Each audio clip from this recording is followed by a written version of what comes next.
Hello everyone. This is Dr. Rachita Misra speaking to all of you. Today in this lesson, we will be giving an introduction to software engineering, and this is the first lesson in the software engineering course.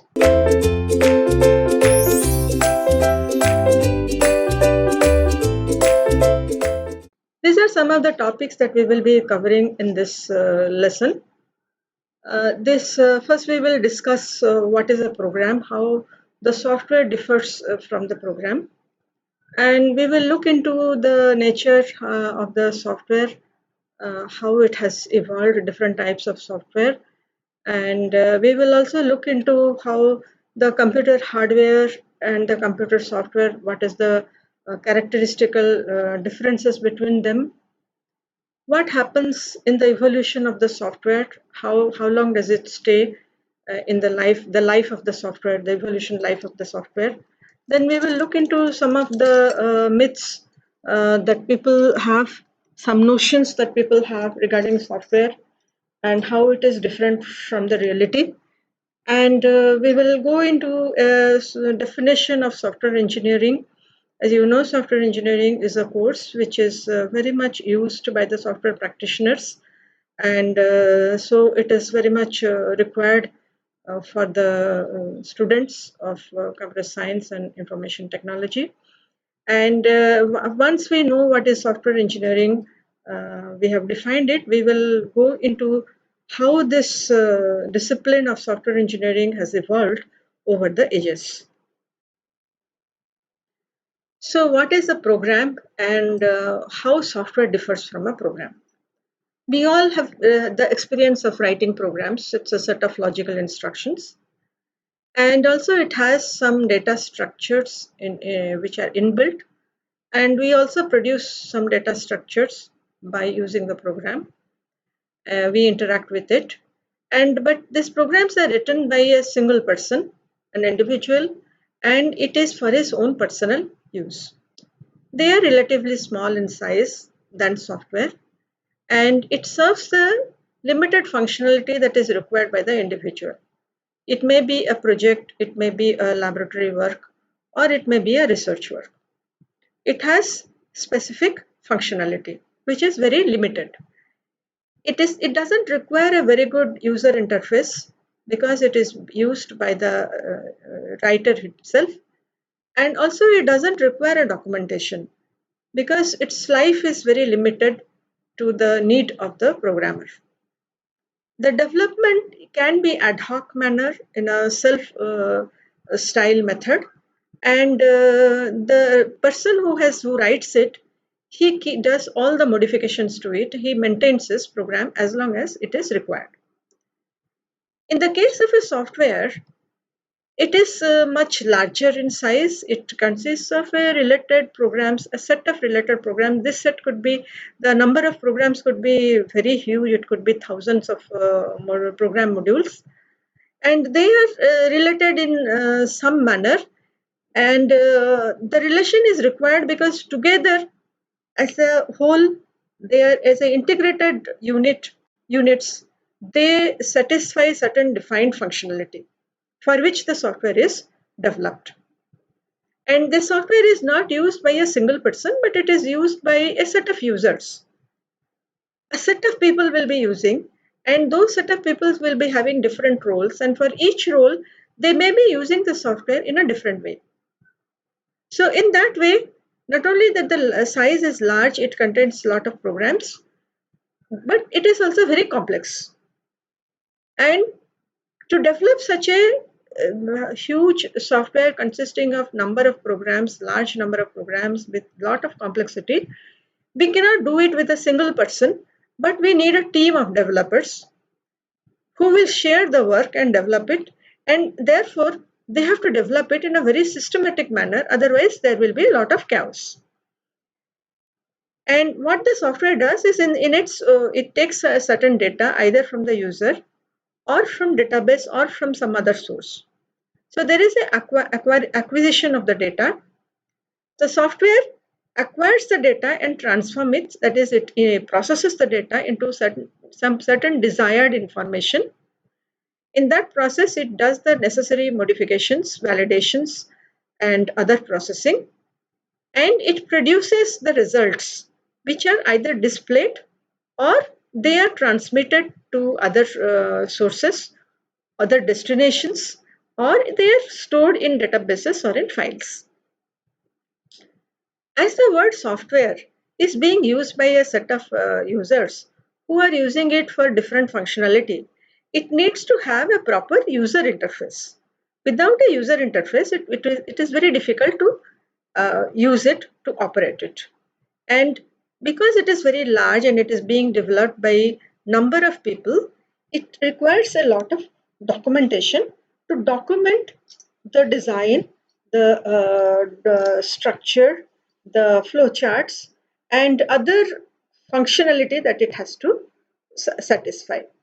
So there is a lot of documentation involved in the software, and always it is released as a product, as a single product, not as a set, not as different programs, and as a total it is deployed in the area where the customer will use it.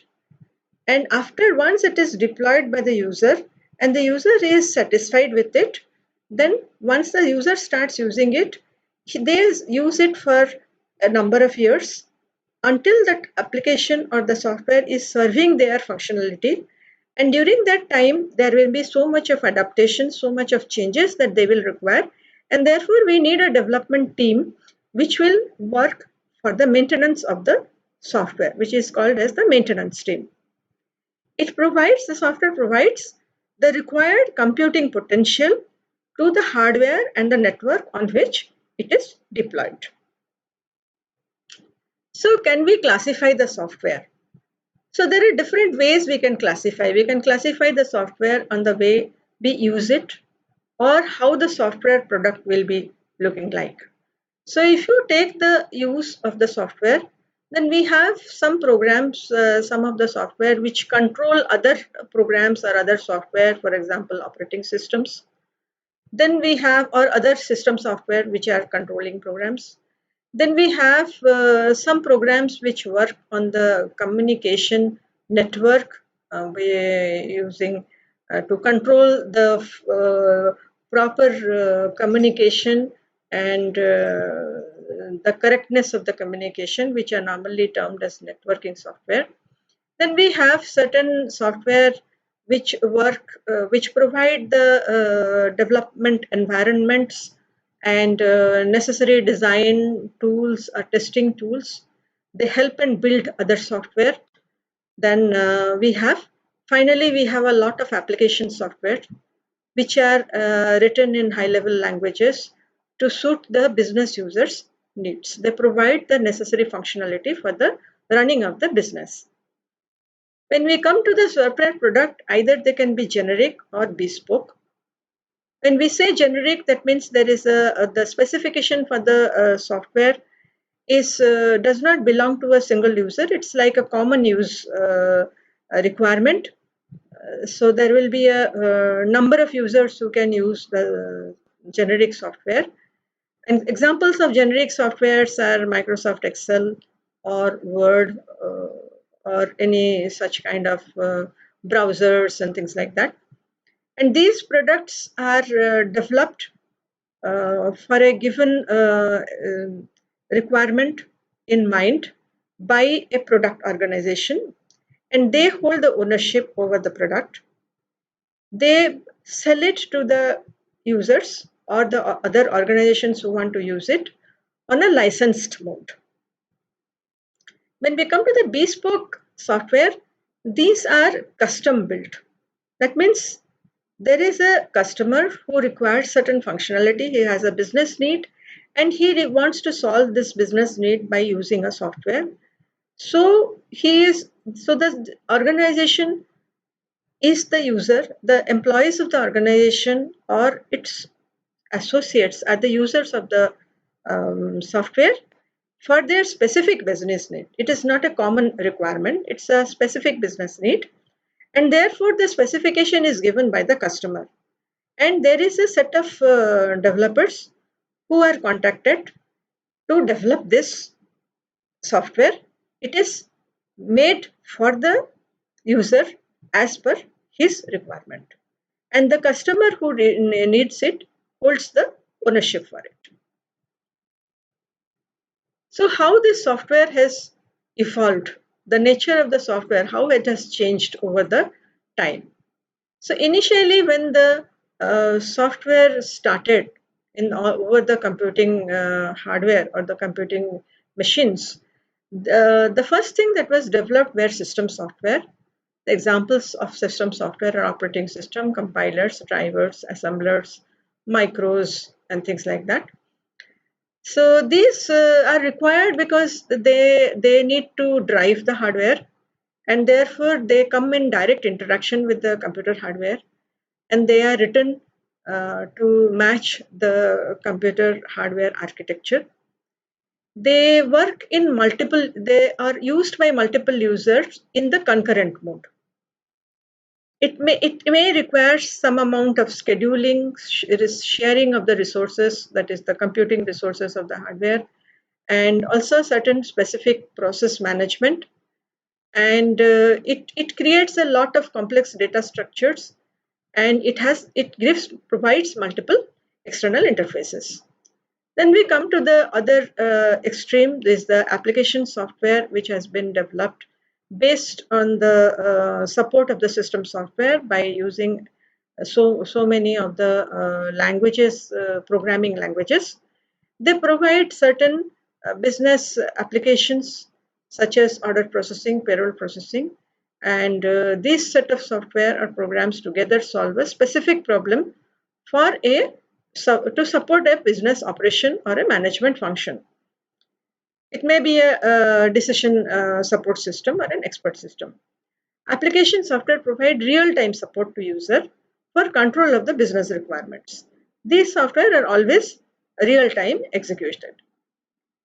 The engineering scientific software such as CAD/CAM and simulation have got specific use by scientists and researchers, and they usually involve large number crunching, much higher than business applications. And also they have very different type of algorithms, huge algorithms to solve scientific problems, and therefore they have to be optimized to run efficiently. They may cater to different domains, very varying domains such as environment study, astronomy, space applications, and so on and so forth. They can also used in the manufacturing areas, core manufacturing areas, to automate design and manufacturing processes, and also for in the automotive manufacturing areas for doing stress analysis and also for the automation. Then we have the type of software which are called embedded software. They are normally used to control certain machines such as washing machine, microwave oven. These are permanently loaded in the read-only memory chips. They are burnt into it, and they use the control equipments, and they can provide only a limited functions, and they cannot be changed. Unlike the other software which can be changed, these cannot be changed because they are already built into the machine.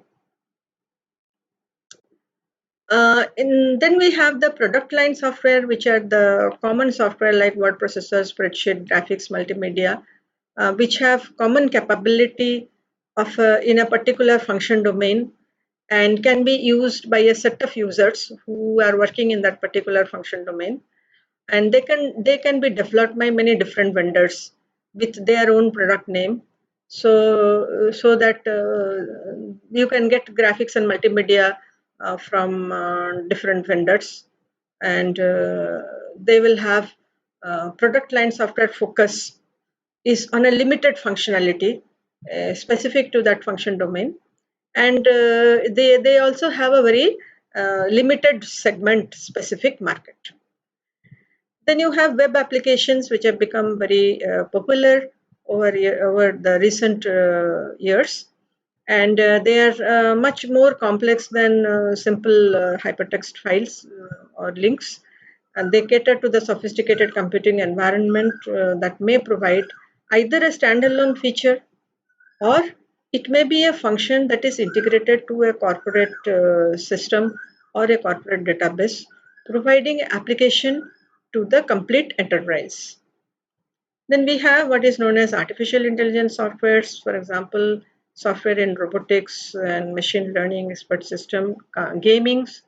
These are hot topics now, and these have non-numerical algorithms. They actually have a lot of models which needs to be simulated by taking a lot of data, and they solve complex programs that cannot be solved by normal algorithms.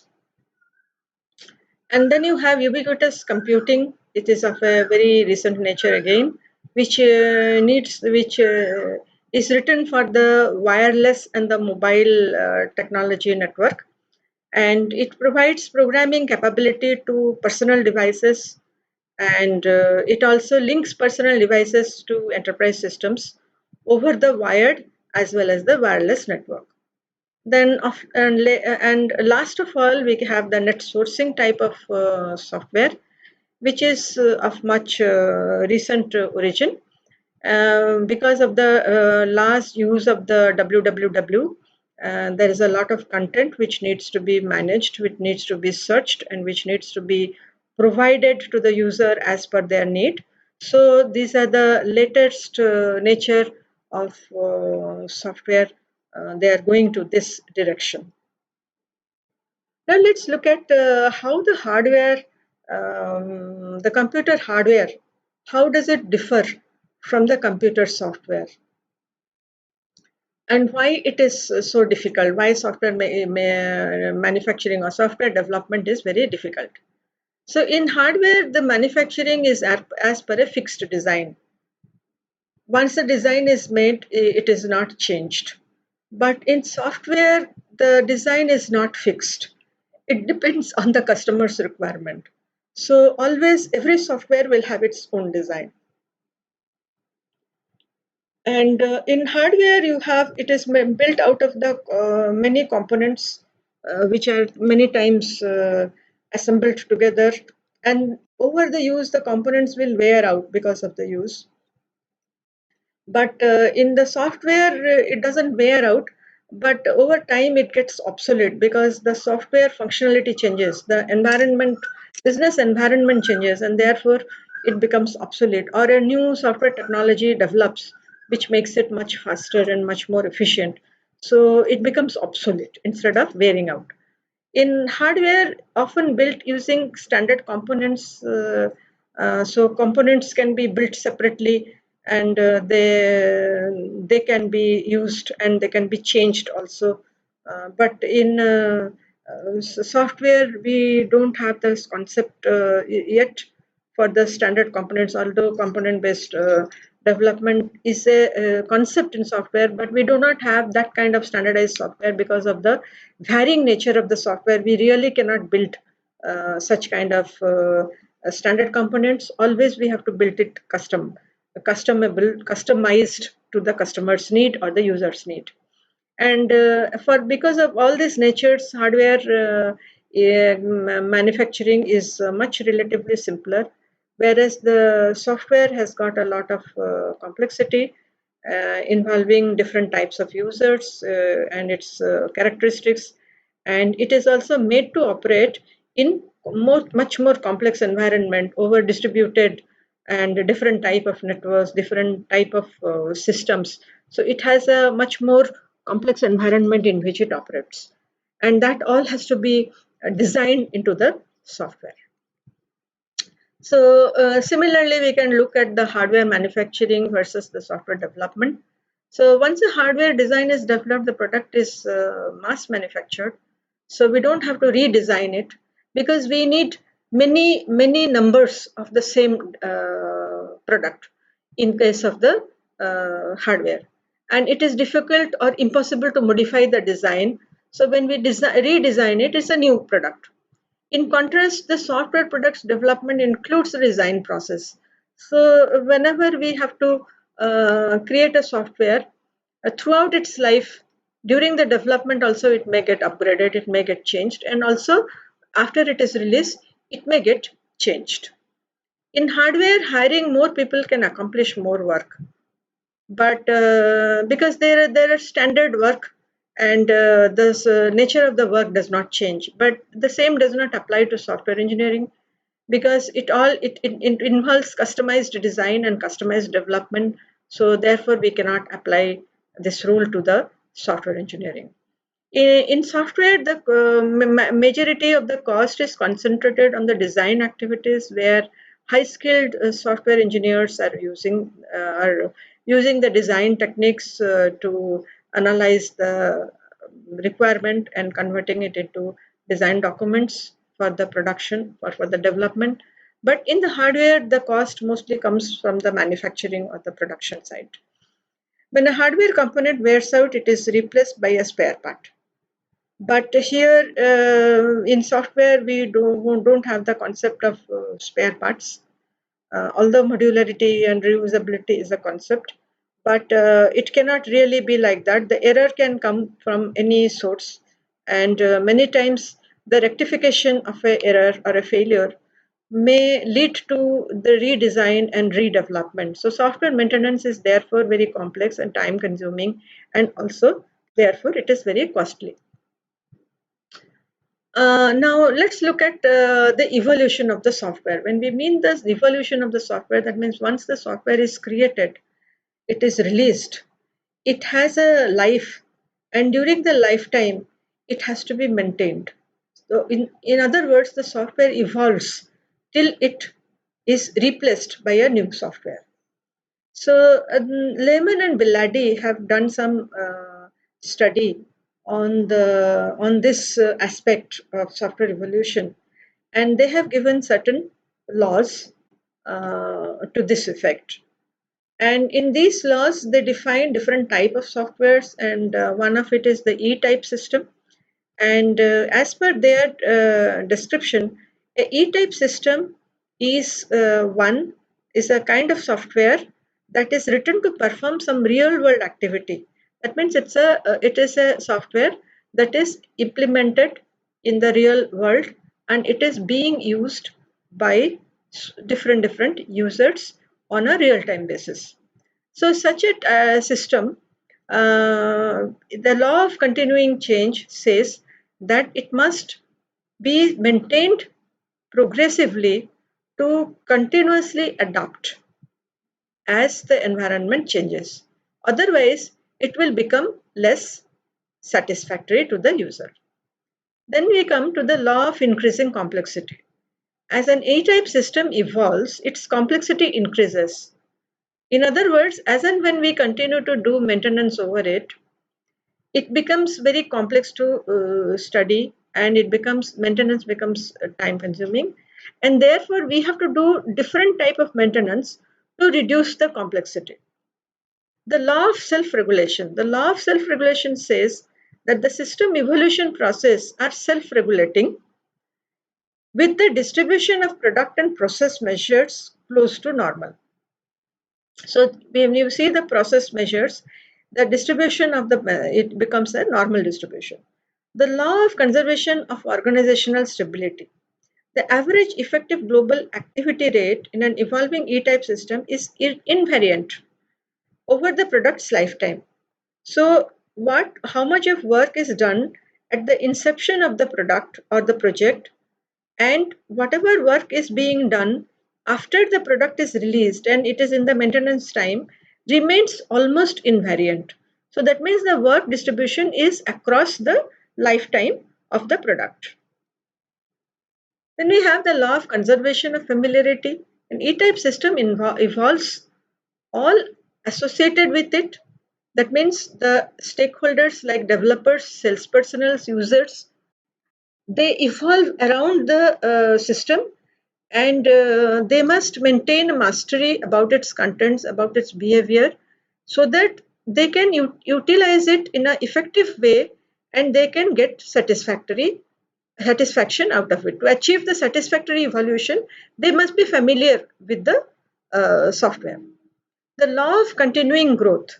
The functional content of E-type system must be continually increased to maintain user satisfaction over their lifetime. That means the functionality must evolve as per the change in the requirement of the business user. Otherwise, it will not serve the purpose, and therefore the satisfaction will decrease. The law of declining quality. The quality of E-type systems will appear to be declining unless they are rigorously maintained and adapted to operational environment changes, because operational environment changes will happen. So there will be more faster, better environments available.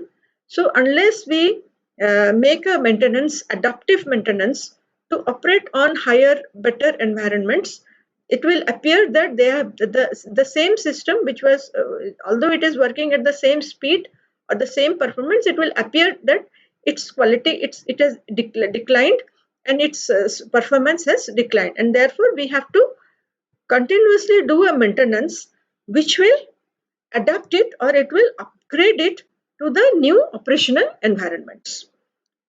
Then comes the feedback system law.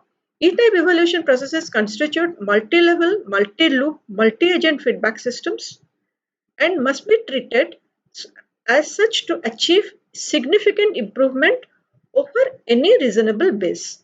That means we have to make a baseline for the system's satisfaction, and because it is being used by multi users, by multi various facilities, various functionality, so we need to continuously get feedback and use that feedback to improve the system at a reasonable rate, to improve it from the reasonable base.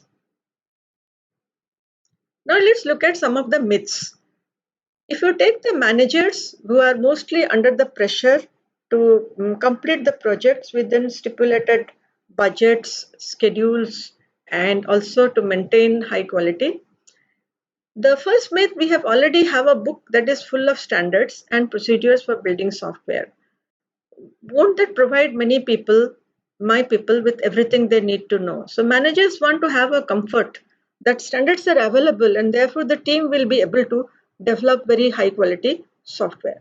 But in reality, the software practitioners, that is the developers, they may not be aware of the existing standards that has to be given to them, and standards available may not reflect the modern software engineering practice, and they may not be complete so as to improve time to delivery. And this, because these standards again need to be updated on a day-to-day basis for the as the development environment changes. So therefore, if you just think that, if the manager thinks that everything is available and the team will take it and do it, that is not a reality. If we get behind schedule, we can add more programmers and catch up. But it doesn't happen like that in the software development environment, because the work is not mechanistic in nature, unlike manufacturing. And here it is more of very specific requirements are there, a lot of design activities are there. And therefore, when you add people later to the software project, then they are not aware. So, and therefore the project may take even more time. So the addition of the people to a software project has to be very well planned. If I decide to outsource the software project to a third party, I can just relax and let them firm build it. But it cannot happen like that, because if the manager himself does not know how to manage his software within its own institution, then how can he manage an outsourced project? Because he doesn't know the management basics. He does not know the software that is being built. He does not have enough knowledge about it. If you see from the customer's point of view, they normally tend to think that a general statement of objective is sufficient to begin writing programs, and they can give the specification details much later.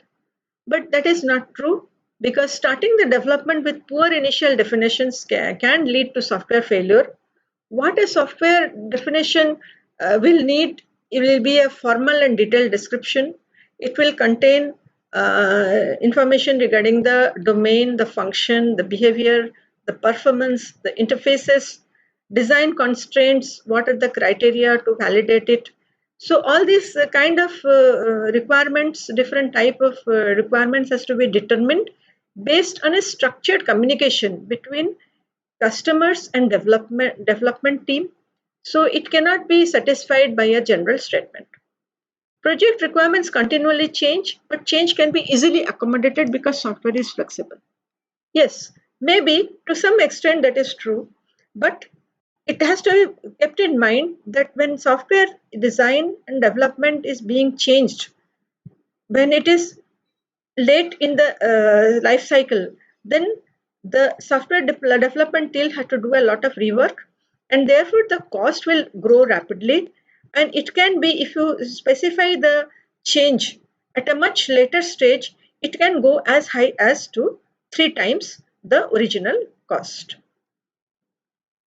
If you take the myths from a programming development team or the practitioner's point of view, many programmers tend to think that once we write the program and get it to work, then our job is done. But it is not really like that, because the programmer, normally a set of developers who develop the program tend to become part of the maintenance team, and a very large percentage of the effort is spent on maintaining the software after it is delivered. Many type of fixes have to be done, and it has to be evolved, adapted over time, and therefore the same set of programmers may be involved in it. Until I get the program running, I have no way of assessing its quality. But that is not true. You don't need to have to complete a program or a software to test it out. There is a quality assurance method, which is very effective, that you have to do right from the inception of a project. As in when you create a work product, you can do technical review. So there are many methods of formal technical review which can be adopted. The only deliverable work product for a successful project is the working program. No, that is not true. Program, the successful running of a program is only one part of the deliverable. There are many other deliverables which are intermediate work products, documentations, models, operational manuals, and which will be required to guide the software operation and maintenance support, and they are also part of the project deliverables. Software engineering will make us create voluminous and unnecessary documentation and will invariably slow us down. But in actual reality, the documentation helps in reducing the work, reducing the time, because it increases the communication, it increases it is more defined, and it reduces the errors, and therefore it reduces the delivery time. So can we define what is software engineering? In very simple terms, let's define software engineering as an engineering approach to develop software instead of a personal style, and it consists of a systematic collection of past experience. It is based on the systematic collection of past experience and also research.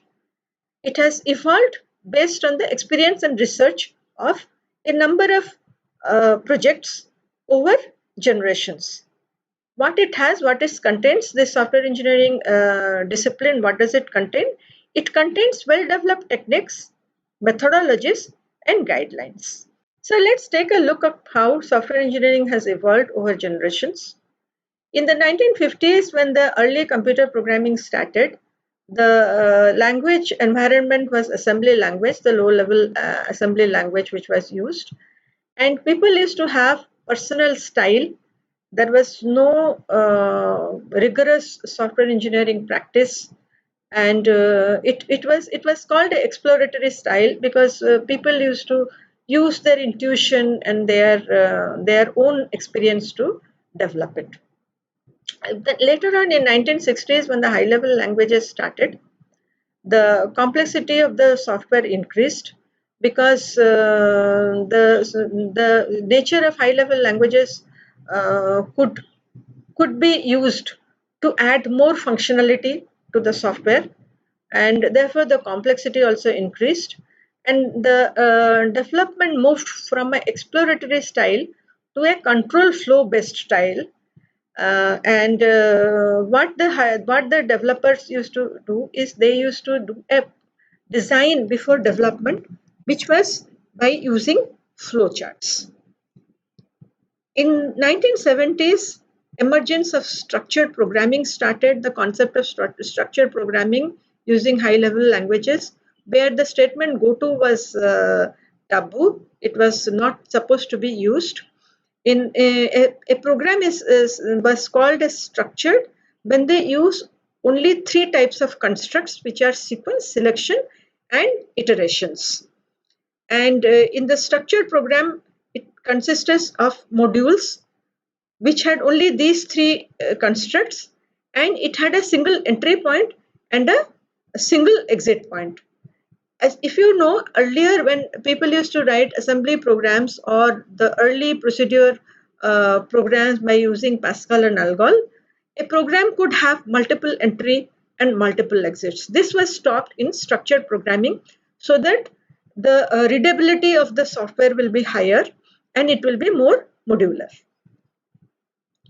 Then came in 1970s the emergence of data structure oriented design. So people started designing the data structure that will be required by the software, and once the data structures were fixed and finalized, they built the programs around the data structures. So two such programming methods is Jackson's structure programming and the one-year-old methodology, which used the data structure oriented designs. In the late 1970s started the data flow oriented design, where not only that the data structure was important, but along with the input data structure, the output data was determined, and then what the processing that is required to produce the required output was also determined. So the input, the process, and the output, which needed the complete data flow across the software from the beginning to the end, all the paths of the data flow were determined as a part of the design. And once those data flow were finalized, then they could start taking the processes and the input data and design the data separately and design the processes separately. This led to the basis of structured design principles of modularity, and also it was extremely helpful for analysis in the function oriented design and development. In the 1980s, when the object oriented programming started, the concept of object oriented design emerged into the software engineering arena. Here it was very simple. It had a much better acceptance because the users could conceive the objects as natural objects which will hide the data internally, and the objects had a lot of reusability possibility to reduce the development time and cost, and the code could be more robust because it had the data hidden into it, and there were lot of the object oriented characteristics were used to easily maintain it. Along with this, the design evolution in the software engineering area, there were other techniques of software engineering which also evolved over time. They were the software processes and lifecycle models, which helped in defining the software process and making it more systematic. The requirement specification techniques were developed, where a lot of modeling techniques were used to specify the requirement, validate it, and verify it. Project management techniques such as planning, scheduling, monitoring techniques were developed so that the budget and the timeline could be maintained. The testing and debugging techniques were developed, how to develop, what are the different levels of testing, how to develop test cases, how to create the test case based on the requirement, and how to debug the errors, the problems. quality assurance techniques, which where the different types of reviews and inspections which have to be inbuilt into the software engineering methodologies, software measurement and metrics, which provided the basics for performance of the processes or the performance of the product. Those were integrated, those techniques evolved, and those were integrated to the software engineering methodologies.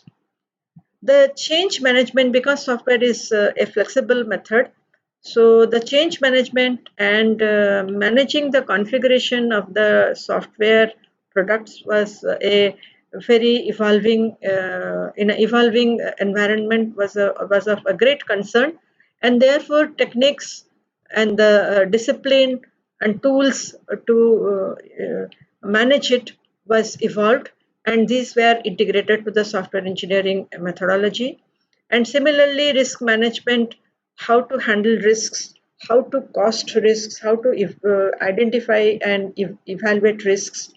And finally, to support all this kind of different software engineering activities, the computer aided software engineering tools were developed to see that these kind of activities are managed in an efficient way.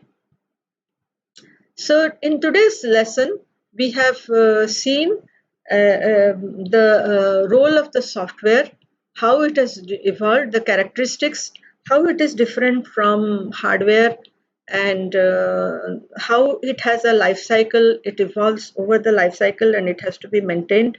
We have understood the complexity of the situations that we have to deal in the development and as well as the maintenance of the software, and therefore we have understood the importance of software engineering, and we have also seen how software engineering as a subject, as a topic, or as a discipline has evolved from the early 1950s to the current age, and how it has become an important part of software development.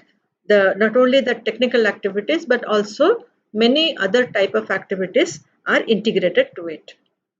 Thank you so much. And in the subsequent lessons, we will look into the other areas, the specific areas of software engineering. Thank you all.